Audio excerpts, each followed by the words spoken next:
Alors si vous voulez ouvrir vos Bibles avec moi ce matin, dans le livre du prophète Joël.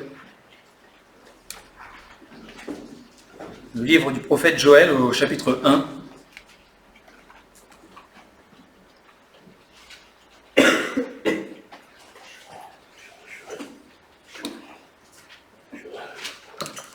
Donc le prophète Joël, chapitre 1.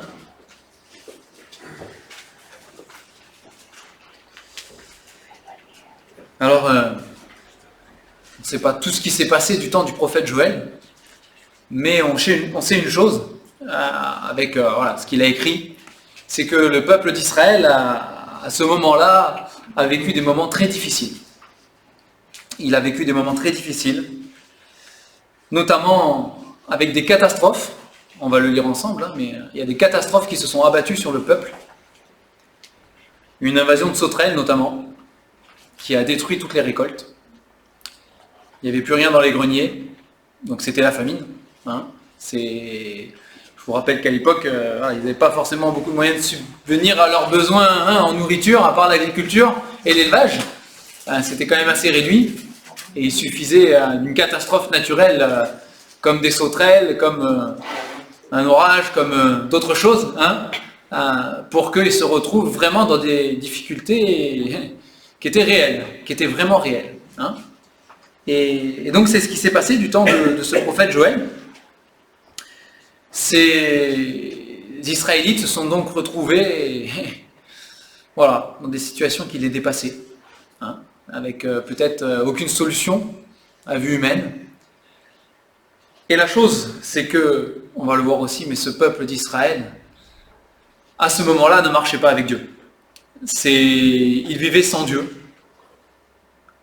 Ils avaient oublié Dieu, quelque part, si vous voulez. Bon, ils étaient toujours le peuple de Dieu, il y avait toujours les sacrificateurs, il y avait toujours certains qui faisaient des sacrifices, etc. Et parmi le peuple de Dieu, aucun doute qu'il y avait des justes qui marchaient avec l'Éternel. Mais en majorité, le peuple s'était détourné de Dieu, ils avaient oublié Dieu, ils faisaient leur vie. Et certains même avaient des idoles, etc., etc. Et donc on va lire, dans cette calamité qui frappe le peuple d'Israël à ce moment-là, on va lire ce que Dieu, par la bouche du prophète Joël, va dire au peuple. Alors, on ne va pas tout lire, tout Joël, mais on va lire au moins le chapitre 1 déjà. La parole de l'Éternel fut adressée à Joël, fils de Pétuel. Écoutez ceci, vieillards, prêtez l'oreille, vous tous, habitants du pays. Rien de pareil est-il arrivé de votre temps ou du temps de vos pères? Racontez-le à vos enfants, et que vos enfants le racontent à leurs enfants, et leurs enfants à la génération qui suivra. Ce qu'a laissé le gazam, donc c'est une espèce de sauterelle, ce qu'a laissé le gazam, la sauterelle l'a dévoré. Ce qu'a laissé la sauterelle, le gélec l'a dévoré. Ce qu'a laissé le gélec, le asile l'a dévoré. Réveillez-vous, ivrognes, et pleurez. Vous tous, buveurs de vin, gémissez, parce que le mou vous est enlevé de la bouche. Car un peuple est venu fondre sur mon pays, puissant et innombrable. Il a les dents d'un lion, les mâchoires d'une lionne. Il a dévasté ma vigne, il a mis en morceaux mon figuier, il l'a dépouillé, abattu.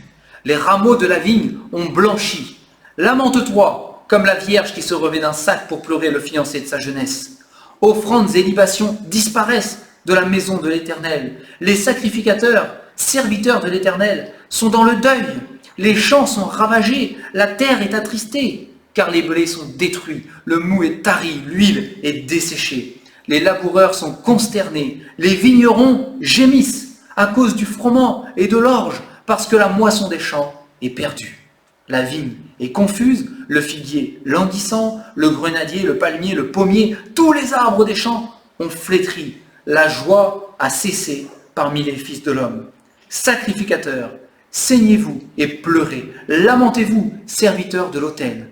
Venez, passez la nuit revêtus de sacs, serviteurs de mon Dieu, car offrandes et libations ont disparu de la maison de mon Dieu. On va s'arrêter là, premièrement, une première fois. Donc là, il décrit ce qui s'est passé. Ils ont tout perdu. Il n'y a plus de vigne, il n'y a plus de figuier, il n'y a plus d'olivier, il n'y a plus de blé, il n'y a plus de froment, il n'y a plus d'orge, il n'y a plus rien. Tout a été détruit. Et c'est vraiment ce qu'ils ont vécu. Il y a eu des invasions de sauterelles différentes, etc. Ils sont passés par là et ils se retrouvent sans rien. Pour peu qu'ils n'aient pas fait de réserve, et que les réserves, de toute façon, au bout d'un moment, ça s'épuise vite, ils n'avaient plus rien. Hein, et c'est le constat. Et il dit voilà, face à ça, donc il parle des sacrificateurs. Alors, dans le contexte de Joël, on ne sait pas si les sacrificateurs, eux, marchaient avec Dieu ou pas, c'est pas précisé. Donc, vu qu'ils ne sont pas repris, eux, personnellement, on va supposer que oui. Mais voilà, il dit pour les serviteurs, pour les sacrificateurs, il ne reste plus qu'une chose à faire, c'est se lamenter. C'est prendre le sac, comme il est écrit, c'est s'humilier, c'est crier, c'est pleurer, c'est invoquer l'Éternel, hein, parce que tout ça sont des manifestations d'invocation de l'Éternel. C'est on invoque l'Éternel en mettant le sac, on invoque l'Éternel en criant, on invoque l'Éternel en s'humiliant, on invoque l'Éternel en pleurant, hein, c'est invoque l'Éternel. Et pour ceux qui marchaient avec Dieu, hein, parmi le peuple à ce moment-là, il leur est recommandé, on va le voir, on va continuer après, hein, ça revient, il leur est recommandé de s'humilier devant Dieu et de prier. De prier. C'est le moment de prier. Il n'y a plus rien à offrir sur les autels, il n'y a plus rien à offrir en offrande, il n'y a plus rien à offrir en libation. Eh bien c'est le moment de prier. C'est le moment de se mettre à genoux et d'implorer Dieu. D'invoquer son nom, d'invoquer sa clémence, d'invoquer sa pitié, d'invoquer sa bonté, ça revient après, on le verra. Hein, la bonté, les compassions de l'Éternel. C'est le moment de se mettre à genoux et de prier. Hein, et dans les moments difficiles, dans les moments où tout est perdu, dans les moments où on ne voit pas l'avenir, et ça a fait écho à pas mal de discussions justement que j'ai pu avoir cette semaine avec plusieurs qui ne connaissent pas justement, hein, qui vivent sans Dieu. Je parle de ceux qui ne marchent pas avec Dieu, hein, de ceux qui ont oublié Dieu dans un coin, de ceux qui ne marchent pas avec lui. Ben, ça fait écho à plein de discussions que j'ai eues, où voilà, les gens n'ont pas d'espérance. Il y a eu, ou de choses que j'ai entendues parfois, mais voilà, il y a eu ce confinement, il y a eu le Covid, il y a eu toutes ces choses-là. Et puis, voilà, on a un peu de liberté, les gens essayent de retrouver la joie de vivre, mais il n'y a rien, c'est vide, c'est creux, ça ne va pas plus loin, ils sont perdus, on est perdus. Hein. On vit dans ce monde-là aujourd'hui, un monde qui a été frappé, c'est la vérité, un monde qui est perdu. Dans tous les milieux, on le voit. Voilà, les gens sont complètement paumés. Et nous avons, nous, si nous marchons avec l'Éternel, nous avons ce commandement de Dieu, qu'on retrouve ici, qu'on retrouve partout dans la parole aussi, qu'on retrouve dans le Nouveau Testament. Nous avons pour devoir de prier. Nous avons pour devoir de nous mettre à genoux et de prier pour ce monde. Hein, bon, dimanche dernier, voilà, c'est aller faire de toutes les nations des disciples. Nous avons un rôle, nous avons une responsabilité, nous avons à nous mettre en marche et à annoncer l'Évangile. Hein, on l'a effleuré dimanche dernier, mais voilà, on a toute cette mission qui nous est confiée. On a à prier pour ce monde perdu. Et pour ces gens qui vivent des moments qui les dépassent. Parce que même pour nous, parfois, en tant qu'enfants de Dieu, on est surpris par ce qui se passe des fois. Hein, voilà, on s'y attendait pas. Et voilà, on prend ça en pleine face aussi. Mais nous avons l'Éternel. C'est différent. Nous avons une espérance. Nous avons un Dieu. Hein, un Dieu vivant, un Dieu qui intervient, un Dieu qui agit, un Dieu qui est là avec nous, avec des promesses dans la parole de Dieu. Ils n'ont rien de tout ça. Comme dit la parole, hein, j'aime beaucoup ce verset, je le cite souvent, mais ils sont sans espérance et sans Dieu dans ce monde. Nous avons, nous, à prier pour eux, comme les sacrificateurs le faisaient ici, ou avaient été invités par Dieu, en tout cas à le faire. J'espère qu'ils l'ont fait. Hein. Mais nous avons cette responsabilité et ce devoir. Prions. Prions vraiment, de tout notre cœur. Pour le monde. Pas simplement, hein, les prières des enfants, vous savez, c'est toujours touchant. Et alors, il y a ceux qu'on côtoie, il y a ceux qu'on connaît, et il y a le monde entier. Hein. Et les enfants, voilà, c'est Manen, souvent quand il prie, voilà, il dit Seigneur, garde tout le monde, mais vraiment tout le monde, mais le monde entier de tout le monde, même ceux qu'on ne connaît pas, de tout le monde entier. C'est pour tous, hein, nous avons à invoquer le Seigneur. On continue notre lecture, verset 14, il dit « Publiez un jeûne, une convocation solennelle. Assemblez les vieillards, tous les habitants du pays, dans la maison de l'Éternel, votre Dieu, et criez à l'Éternel. Ah, quel jour! Car le jour de l'Éternel est proche, il vient comme un ravage du Tout-Puissant. La nourriture n'est-elle pas enlevée sous nos yeux? La joie et l'allégresse n'ont-elles pas disparu de la maison de notre Dieu? Les semences ont séché sous les mottes, les greniers sont vides, les magasins sont en ruine, car il n'y a point de blé. Comme les bêtes gémissent, Les troupeaux de bœufs sont consternés parce qu'ils sont sans pâturage. Et même les souffrances les troupeaux de brebis sont en souffrance. C'est vers toi que je crie, ô Éternel, car le feu a dévoré les plaines du désert, et la flamme a brûlé tous les arbres des champs.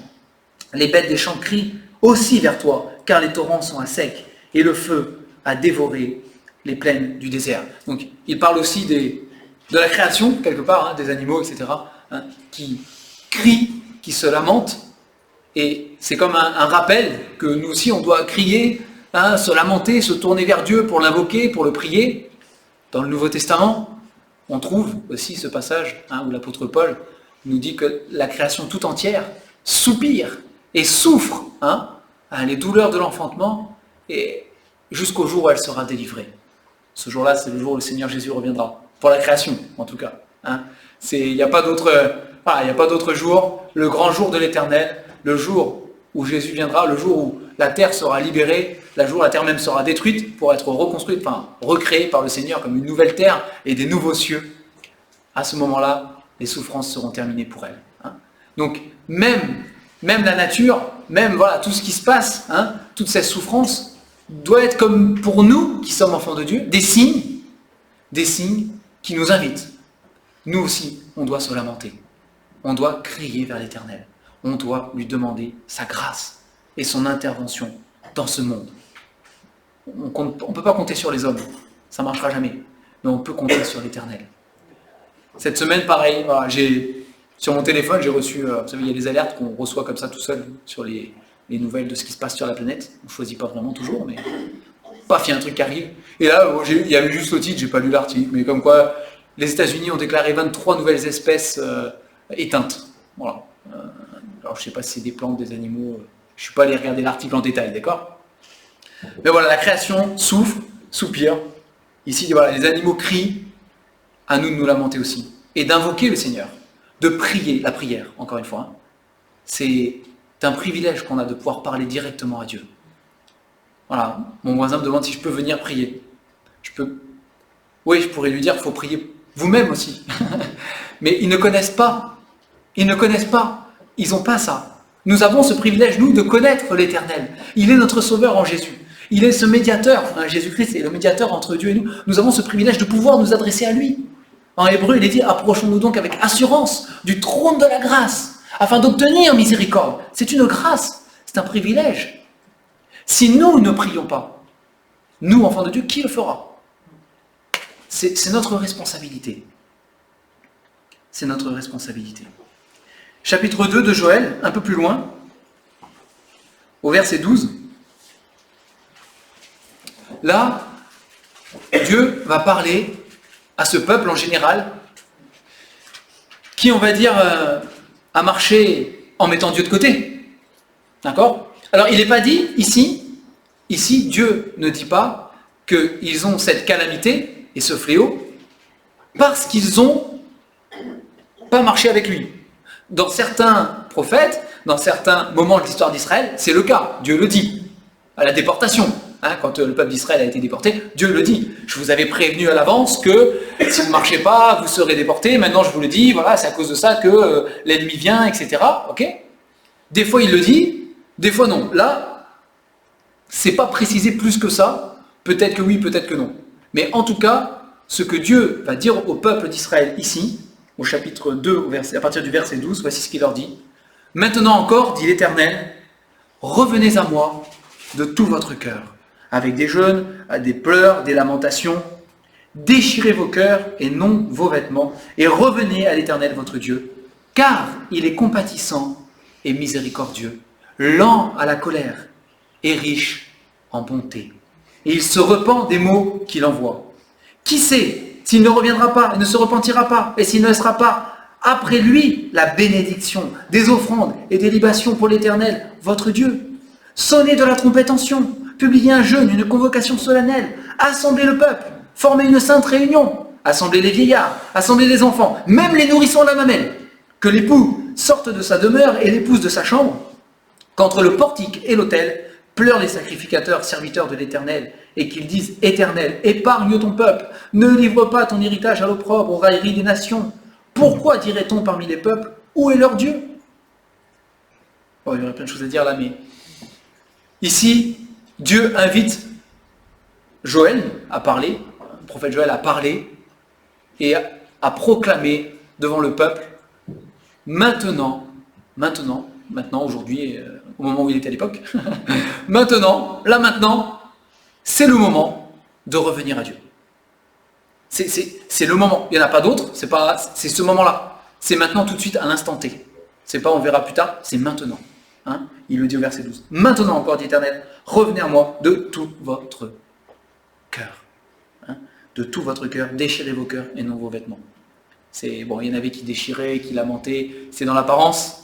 Hein, Dieu dit, c'est pas ça qu'il faut. Déchirez vos cœurs. Déchirez vos cœurs. Et ça m'a interpellé dans le sens où, voilà, notamment ce que je vis avec mon voisin aussi, hein, mais ce qu'on vit tous avec ceux qui sont autour de nous, finalement, c'est le message qu'on a, nous, à transmettre, même dans ces temps difficiles. Oui, notre Dieu est un Dieu d'amour. La Bible le proclame, et c'est la vérité. Et nous en sommes des témoins, n'est-ce pas? C'est un Dieu de grâce, nous en sommes aussi des témoins, clairement. Ça nous a été rappelé encore ce matin. Nous en sommes des témoins. C'est un Dieu de grâce. C'est un Dieu, verset 13, qui est compatissant, qui est miséricordieux, qui est dans la colère, qui est riche en bonté, n'est-ce pas? C'est la vérité. C'est la vérité. Mais l'homme doit se remettre en question. Il doit se repentir. Il doit revenir à Dieu. Et cette démarche est nécessaire. Si j'annonce à mon voisin, « Oh, mais vous inquiétez pas, Dieu est amour. J'ai prié pour vous, j'ai prié pour lui, Dieu est amour. » Si j'annonce ça à mon contemporain, il me manque quelque chose là. Oui, ok, Dieu est amour, ok, on va prier. Mais il y a plus que ça. Dieu dit ici, reviens à moi. Prends le deuil, lamente-toi, remets-toi en question. Normalement, en tant qu'enfant de Dieu, la remise en question, ça devrait être quelque chose qui pour nous est... ça devrait être automatique et naturel. Ça fait partie normalement de notre vie d'enfant de Dieu, de se remettre en question. Plus je vais lire la parole de Dieu, plus je vais être confronté à ce que la Bible me dit, plus normalement, ça devrait être automatique pour moi que... Voilà, c'est comme dans un miroir, on se voit dedans, tel qu'on n'est pas très beau, et puis du coup, il y a une remise en question, quoi. Et puis on se remet en question, on se repent, on avance. Dans ce monde, c'est le message que nous devons aussi apporter. Ça m'a fait penser à 2 Pierre. Si vous voulez tourner, gardez votre main peut-être en Joël, mais en 2 Pierre, chapitre 3.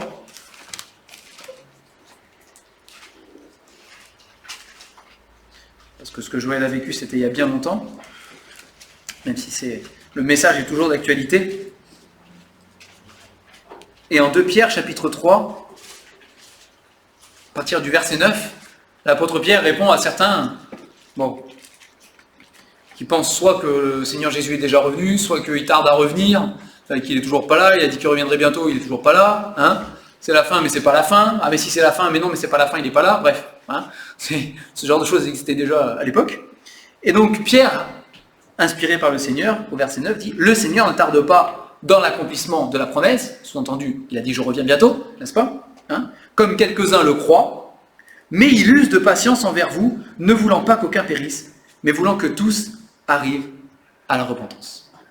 D'accord? Donc on retrouve ailleurs dans la Bible, n'est-ce pas?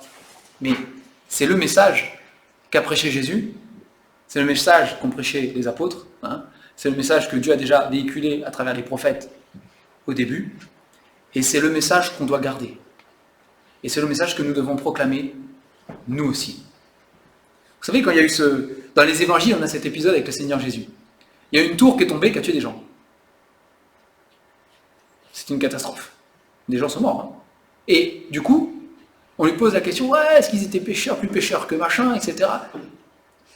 Qu'est-ce que répond Jésus? Il ne rentre pas dans un débat sur qui est plus pécheur que qui, c'est pas intéressant, mais il leur répond, attendez, si vous ne vous repentez pas, vous périrez tous également. Il n'aura pas fait une dissertation à ce moment-là, Jésus n'aura pas fait une dissertation sur l'amour de Dieu, sur la justice même de Dieu, parce que non, c'est pas très juste, c'est tombé sur eux, pas sur les autres, il y a peut-être des familles, des machins, et dans notre raisonnement humain, on part dans ces choses-là, et c'est naturel en nous. Jésus ne part pas là-dedans. Il ne part pas dans une dissertation en disant « Oui, mais ne vous inquiétez pas, Dieu a fait le calcul qu'ils étaient plus pécheurs que tous les autres qui vivaient à Jérusalem à cette époque-là, vous inquiétez pas, il a géré. » Non. Il leur dit pas « Mais faites confiance à la bonté, à l'amour de Dieu. » Non. Il leur dit « Si vous ne vous repentez pas, tous vous allez mourir. Tous vous allez périr. Hein? Tous sans exception. » C'est intéressant, hein. Enfin, moi, ça m'a interpellé toujours cette réponse de Jésus à ce moment-là, parce que enfin, moi, j'aurais peut-être pas, voilà, c'est sûr, j'aurais pas répondu ça, je suis pas Jésus. J'aurais répondu autre chose pour essayer de défendre l'honneur de Dieu qui était mis en jeu dans Dieu s'est planté, où il y a injustice, où il y a un truc, quoi. J'aurais essayé de défendre, mais non, pas à ce moment-là en tout cas. Hein, pas à ce moment-là, c'est autre chose. Et dans Joël, c'est la même chose. Les gens sont en train d'être frappés. Enfin, vous imaginez, ils vont mourir de faim là. Il y a une famine terrible, hein. C'est pas quelque chose. C'est vrai, quoi. Ils le vivaient, hein. Si on s'attendrait quand même à un message de la part du prophète, on va dire adouci, ou je sais pas moi, pour donner de l'espoir. Et bon, il y a de l'espoir aussi dans le prophète Joël, hein. Mais voilà. Mais Dieu dit la vérité, telle qu'elle est. Il dit, profitez-en, profitez de ce malheur. C'est un peu ça, hein. Profitez de ce malheur pour vous secouer. Profitez de ce malheur pour vous remettre en question. Pas nécessairement hein, sur la carrière professionnelle de votre vie, parce qu'il y en a qui, avec ce qu'on a vécu là, ont remis en question le domaine professionnel de leur vie. C'est pas ça dont il est question ici, hein. C'est pas ce que Dieu dit ici. Hein. Dieu dit ici, remets en question ta manière de vivre. Remets en question ta manière de vivre sans moi, dit Dieu. Et c'est ce que nous devons aujourd'hui, nous, véhiculer à nos contemporains, à ceux qui vivent autour de nous. Ouais, depuis des années, t'es frappé. Ouais, il s'est passé un truc qu'on n'avait jamais vu. Nous, on l'avait jamais vécu. Cette pandémie, tout ça, on n'a jamais vécu ça. Alors, il y en a qui ont vécu pire hein, dans le passé, attention. Hein. Mais nous-mêmes, on n'a jamais vécu ça. C'est vrai. Et ça nous a, voilà, pour beaucoup, ça... Et encore plus quand on est sans le Seigneur, voilà. Il dit, mais peut-être que, et c'est sûr, hein, que le Seigneur veut qu'on saisisse cette occasion pour dire, mais attends, peut-être que c'est Dieu qui est en train de secouer la terre, là, et peut-être que c'est l'occasion de se remettre en question. C'est le moment de se remettre en question. C'est le moment de revenir à Dieu. C'est le moment de se repentir aussi et de demander pardon. Ce qui nous amène forcément à parler de l'amour de Dieu manifesté en Jésus-Christ. On ne peut pas l'enlever non plus, sinon il n'y a plus de message. Hein. C'est le message de la parole de Dieu, il est complet. Mais on y vient forcément à parler que Jésus est mort pour nous sauver. Mais c'est le moment de se remettre en question. En 2 Pierre, on va rester dans 2 Pierre pour terminer. Mais dans 2 Pierre chapitre 3, parce que dans le prophète Joël, on a lu, hein, il est question du jour de l'Éternel. Avec fracas, il dit. Hein. Dans les prophètes, souvent, le jour de l'Éternel, on n'a pas envie de le vivre. Hein. Quand on lit la description du jour de l'Éternel dans les prophètes, c'est du feu, c'est du sang, c'est du tonnerre, c'est la lune qui s'obscurcit, c'est les étoiles qui se cachent. Enfin voilà, c'est des choses, c'est du fracas, c'est quelque chose de terrible. Il est dit même terrible, redoutable. Il y a plusieurs adjectifs très forts hein, qui sont employés. Il est question du jour de l'Éternel qui arrive. Hein. Et dans 2 Pierre, il est question aussi du jour de l'Éternel, du jour du Seigneur. Verset 10, on lit la suite du coup, hein, on a lu le verset 9, on va lire à partir du verset 10. Il dit, le jour du Seigneur viendra comme un voleur. D'accord? Donc ça, il en est question ailleurs aussi dans la parole. Hein. C'est quand les hommes diront paix et sûreté, schlac, il est dit, une ruine soudaine les surprendra. Hein. Ça sera soudain. L'humanité, les enfants de Dieu sont censés être réveillés, mais l'humanité ne s'y attendra pas et le jour du Seigneur arrivera. Donc le jour du Seigneur viendra comme un voleur. En ce jour, les cieux passeront avec fracas, les éléments embrasés se dissoudront, et la terre, avec les œuvres qu'elle renferme, sera consumée. D'accord ? Donc la création qui soupire en attendant, voilà. Puisque tout cela, verset 11, puisque tout cela est en voie de dissolution, combien votre conduite et votre piété doivent être saintes. Attendez et hâtez l'avènement du jour du Seigneur, du jour de Dieu, jour à cause duquel les cieux enflammés se dissoudront et les aimants embrasés se fondront. Mais nous attendons, selon sa promesse, de nouveaux cieux et une nouvelle terre où la justice habitera. C'est pourquoi, verset 14, « Bien-aimés, en attendant ces choses, appliquez-vous à être trouvés par lui sans tache et irréprochable dans la paix. Croyez que la patience de notre Seigneur est votre salut. comme notre bien-aimé frère Paul vous l'a aussi écrit selon la sagesse qui lui a été donnée. C'est ce qu'il fait dans toutes ses lettres, on termine, où il parle de ces choses dans lesquelles il y a des points difficiles à comprendre, dont les personnes ignorantes et mal affermies tordent le sens, comme celui des autres Écritures, pour le propre ruine. Verset 17, on termine l'épître.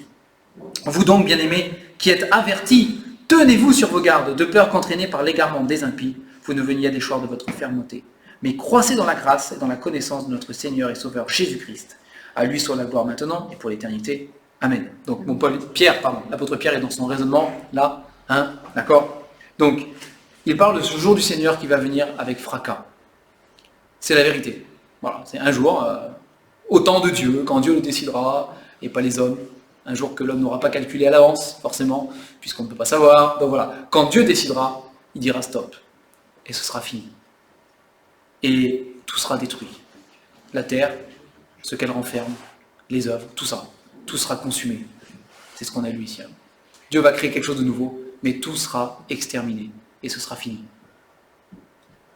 La Bible nous dit ailleurs, tant qu'on peut dire aujourd'hui, c'est le jour du salut. C'est le jour du salut.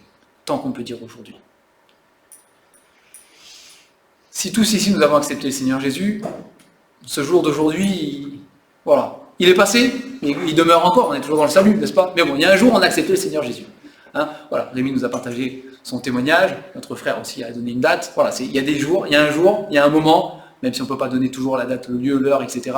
On se rappelle, on se souvient à peu près le moment, on sait. Il y a un jour où on a accepté le Seigneur Jésus. Et il y a tous ceux qui ne l'ont pas fait, et qui nous côtoient, et qui vivent ces moments, qui sont parfois extrêmement difficiles pour certains, même à supporter. Ben voilà, ce matin encore, le Seigneur nous dit, voilà, allez, faites de toutes les nations des disciples, mais n'oubliez pas l'essentiel. L'humanité, notre prochain, il doit revenir à moi, dit l'Éternel. Il doit réaliser qu'il est sur une mauvaise voie. Il doit réaliser qu'il est coupable. C'est pas un message qui est sympa à annoncer, on est d'accord, C'est pas le truc le plus sympa du monde. Mais c'est la vérité, dit la parole de Dieu. C'est tout. C'est la vérité. Et nous-mêmes, nous en avons été au bénéfice. Un jour, quelqu'un, un enfant de Dieu, a eu le courage de nous le dire.